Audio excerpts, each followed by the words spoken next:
नमस्कार. Pensioners association व विनोद बोराडे मित्रमंडळ यांच्या संयुक्त विद्यमाने 8 मार्च जागतिक महिला दिनाच्या निमित्ताने विविध नाट्यप्रसंगावर आधारित कार्यक्रम स्त्री मनाचा आरसा. आजच्या भागामध्ये आपण प्राजक्त देशमुख यांचे संगीत नाटक देवबाभळी पाहणार आहोत. लौकिक नात्याची अलौकिक वीण पाहुयात या नाटकाद्वारे. या काळातील संत स्त्रिया प्रगल्भ आणि वैचारिकदृष्ट्या पुढारलेल्या होत्या. उदाहरणच द्यायचं झालं तर मुक्ताबाई, जनाबाई, कान्होपात्रापासून बहिणाबाईपर्यंत स्त्रियांचे साहित्य वाचून किंवा ऐकून आपल्याला जाणवतं की पुष्कळ पुरुष संतांच्या वाङ्मयात स्त्री म्हणजे अध्यात्माच्या वाटेतील अडसर असंही एकरूप दिसतं. उदाहरणार्थ तुकोबांची अवनी. पैसा हे जगण्याचं एकमेव साधन, पैसा हे जगण्याचं एकमेव व अंतिम साधन म्हणून मान्यता पावलेलं नव्हतं. पण शेती करायला, धान्य पिकाळायला, व्यवसाय करायला, मुलाबाळांचं पोट भरायला घरच्या पुरुषांचीही गरज होतीच की. असं असताना विठ्ठल विठ्ठल करत जगणाऱ्या आपल्या पतीची तक्रार करणारी तुकोबाची आवडी अनेक अभंगात आपल्याला डोकावते.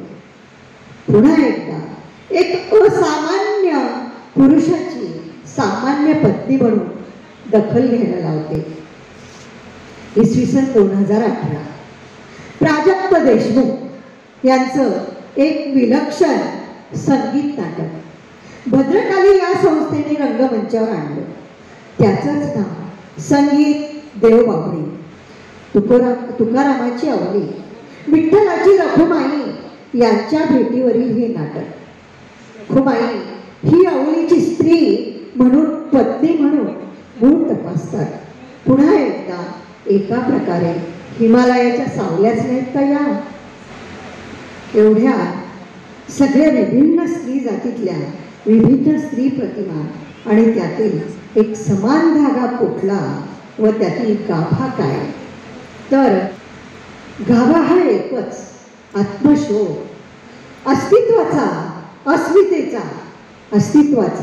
अस्मितेचा आणि मीपणाचा हा शोध.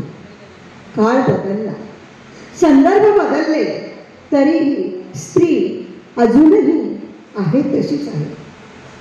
ती बदल शोधती आहे.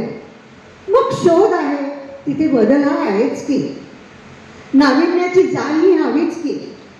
मराठी नाटक व त्यातील स्त्रिया, त्यांच्या भूमिका, त्यांच्या प्रतिमा, त्यांची रूप अशीच काळाबरोबर बदलत राहूत, अधिकाधिक सकस व मोकळी होत राहू या सदिच्छेबरोबरच आजचा हा सुंदर प्रसंग. संगीत देवबाभळी. लेखक प्राजक्त देशमुख. भूमिका रखुमाई मीरा धामणगावकर. अवनी उज्ज्वला धर्माधिकारी. संगीत देवबाभळी.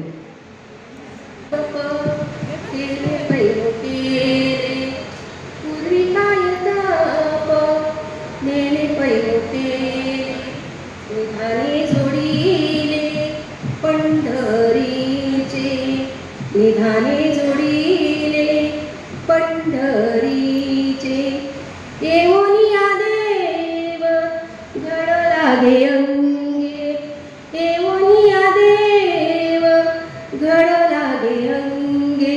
रखुमाईचा संग दूर गेला, रखुमाईचा संग दूर गेला.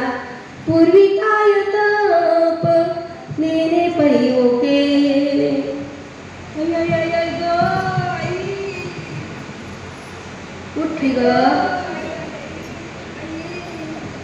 उठली ग माय माझी, उठली ग माय माझी.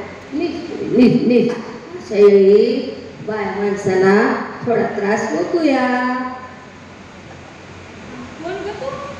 माझ्या घरात काय करते? ती भाकरी ठेवायची खाली. खाऊन नाही राहिले बा, थापून राहिले संध्याला. कापून राहिले. पीठ कुठून घेतलं का? पीठ इथलंच हा डब्यातलं. बया, आणि सगळं माहिती का काय हिला? इकडं बघ. बया, आणि डोरलं मी दिसते. माय, आमच्या बुवानं तिसरी मंगळागौर केली का काय? आणि इथं दुसरी असतं. येतंय का आता ध्यानात समज? माझ्याच घरात बसून, माझ्याच खोलीत बसून, माझ्याच परातीत, माझंच पीठ मळीत मलाच म्हणती. काय कळतंय का म्हणून? तेच तर सांगून राहिले माय. बोलून दे ना तू. अगं झोळी बिवरतून खाली येताना कंबर दम खाती आणि तू बोलताना 2 शब्दामध्ये श्वास बी घेईनच. कोण कोण आहे का तू? का घालू का तुला गीट? इट तिथं इटवर माझं देवबाप्पा उभा आहे की. कुणी कुणी आणलं काय कळायला घरात? बाहेर नाही. कुणी आणली ही पाहुणी? हे धन्याने बाहेर देऊळ बांधले ते कमी आहे होय? त्यांना म्हणलं होतं माझ्या घरात हे इट्या नाही दिसला पाहिजे. चल ह्याला बाहेर काढा. अरे देवबाप्पा आहे की माझं ते. आधी मला हे सांग, तू कोण आहेस? म्या लक्कूबाई. काय? लक्कूबाई. लक्ष्मीबाई? आणि इथं करते काय? इथं काय करती? इथं काय करती? त्यापेक्षा तू इथं कशी याचं उत्तर दे मला. मी इथं कशी? मी इथं कशी? तुला काय करायचं का? तू आधी मला कोण आहे ते सांग, नाही तर टकुऱ्यातच घालते बघ इटकर. लय छत्री दिसतेस की. छत्री नाही, लक्की. हा तुला सांगते तुला. म्या काल भंडाऱ्याच्या डोंगरावर गेलते तवा. हा भंडाऱ्याचे. मी इथं कशी आहे? मी इथं कशी? अगं मला सांग तू काय करावं बाय आता हिला. तुला सांगते तुला शेवटाला का आठवून राहिलं? शेवटा? बरं शेवटाला डोक्यावर लई ऊन होतं आणि भंडाऱ्याच्या डोंगरावर जाऊ का भांबऱ्याच्या डोंगरावर जाऊ? मी धन्याला शोधित होते. मी म्हणलं धनी भंडाऱ्याच्या डोंगरावर असतील म्हणून मी झपा भंडाऱ्याचा डोंगर चढायला सुरू केला. होय माय चढता लई पायाला कळ लागली बघ. म्हणून मायेच बसले. कुठून टाळाचा आवाज येतो का? कुठून चिपळ्याचा आवाज येतो का? असं कुठं आवाज ऐकू येतो का? बर बघत होते. पंचा माझं चुकलं.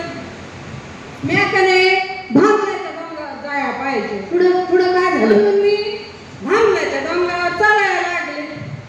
बया चालता अयो लई काटा टोचला का जोरात.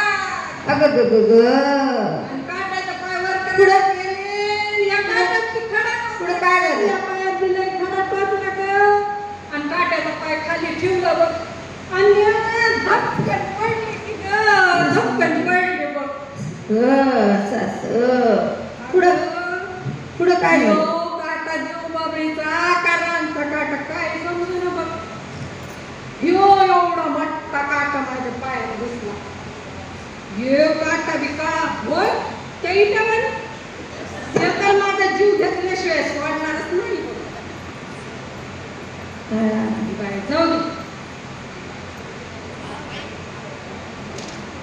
काटा बी काळा आणि त्या बिट्या बी काळा. काय करू बघा असं हाय. जाऊ दे. धन्यासने न्याहारी द्यायची राहिली बघ. दिली तुकोबासने न्यारी दिली. पूर्वी काय ताप नेने पयो के